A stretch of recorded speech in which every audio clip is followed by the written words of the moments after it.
Momento da Palavra. Lucas capítulo 17, versículo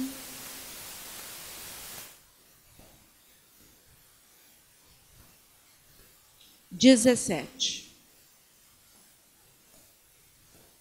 Capítulo 17, versículo 17. Glória a Jesus. E esse versículo diz assim: então Jesus lhe perguntou: não eram 10 os que foram curados? Aonde estão os 9? E a pergunta dessa noite é: aonde estão os 9?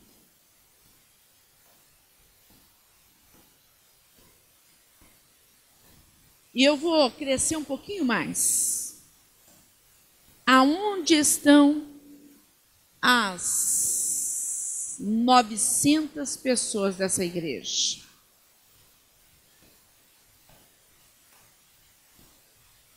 Quando Jesus, ele fez essa pergunta, ele fez essa pergunta a um homem que era inimigo do povo de Deus. Ele fez essa pergunta a um homem que jamais havia adorado o Deus de Abraão, Deus de Isaac e o Deus de Jacó.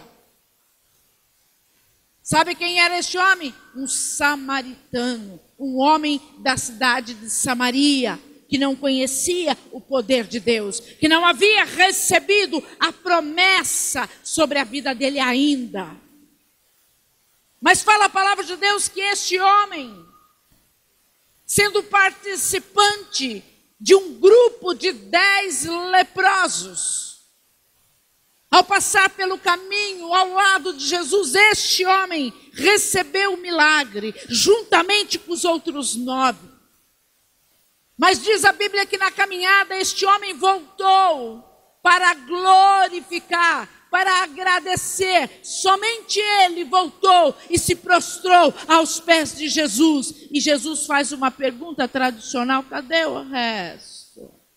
Não foram 10 os que eu abençoei? Cadê os outros 9?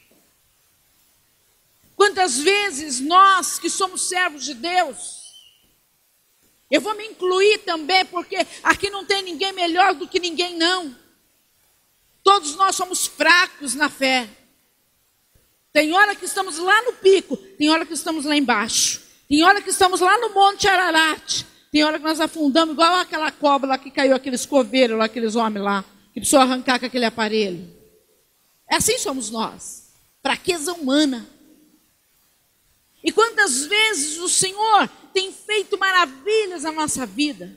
Quantos milagres Deus tem operado. Olha bem, se eu for começar a relatar os milagres que o Senhor já fez nesta igreja, meu Deus, eu teria que ficar 1 ano contando quantos cânceres sumiu, quantos caroços sumiram, quantos aleijados andaram, quantas pessoas foram libertas de vícios, quantos milagres. Cadê os donos do milagre? O dono do milagre é Jesus, mas cadê os que receberam o milagre? Nós estamos vivendo os últimos dias deste mundo. Nós estamos vivendo o tempo mais difícil de toda a história. O ser humano recebe do Senhor as bênçãos, seja ela financeira, seja ela familiar, seja ela na cura, seja ela de qualquer jeito. Tudo que Jesus nos dá é bênção. Tudo que Ele faz por nós, Ele é bom. É porque Ele é bom. Tudo que Ele faz por nós, Ele é maravilhoso. E quantas vezes nós deixamos de dar graça ao nome dEle, de glorificar Ele, de lembrar pelo menos uma vez por dia e falar: obrigada, Jesus. Está esquecido hoje. Nós sabemos de uma coisa: pedir. Nós pedimos muito, mas agradecemos muito pouco. O mundo está vivendo caos, as pessoas recebem do Senhor as bênçãos e abandonam o Senhor. Abandonam as coisas de Deus. E o fim está se aproximando.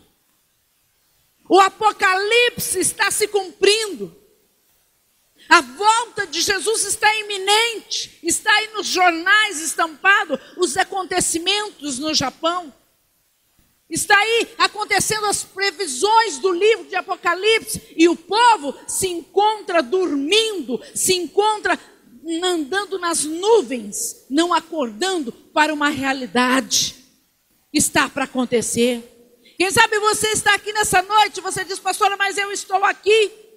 Por que é que a senhora está pregando se eu sou servo e eu sirvo a Deus? Sabe por quê? Para você nunca deixar de ser servo. Porque Jesus dá um recado, eu já estou voltando.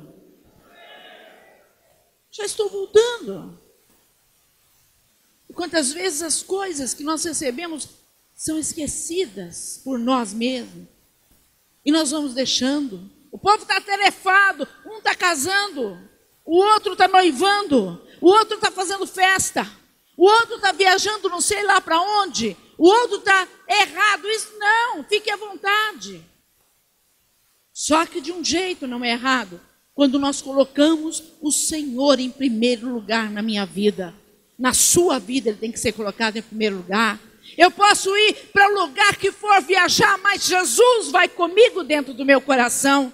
Quando eu entro para viajar dentro de um carro, dentro de um ônibus, a primeira coisa que eu faço é, Senhor, abençoa essa viagem, envia os teus anjos, nos guarda. Quando descemos do carro ou do ônibus ou do avião, seja lá o que for, Senhor, muito obrigada, porque foi o Senhor quem guardou a nossa viagem. Então a minha vida está nas mãos de Deus.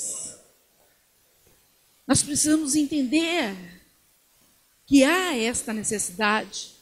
Jesus, quando conversava com os seus discípulos, você pode ir aí, no mesmo capítulo 17, Jesus disse no versículo 20, interrogado pelos fariseus, sobre quando viria o reino de Deus, Jesus lhe respondeu, não vem o reino de Deus com visível aparência, nem dirão, ei-lo aqui ou lá está ele, porque o reino de Deus está dentro de vós. O reino de Deus tem que estar em primeiro lugar dentro de nós. E quantas vezes as pessoas ficam procurando um sinal no céu, um sinal nas estrelas para poder se achegar a alguma coisa. Arrumam-se lunetas e ficam pesquisando. Pesquisa a Lua, pesquisa Marte, o Saturno, o Netuno, o anel não sei do que, e não olha para dentro de si próprio. E começam a pesquisar porque o cometa Halley, faz tempo, hein? O cometa Halley passou a um sinal. Jesus disse que ninguém saberia nem a hora nem o momento. Ele só deu um ponto.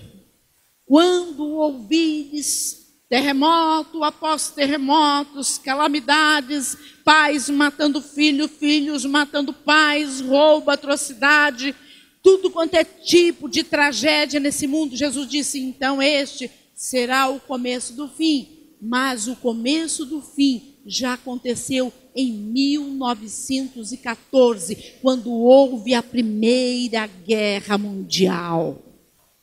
Ele disse, se levantará nação contra nação. E ali destacou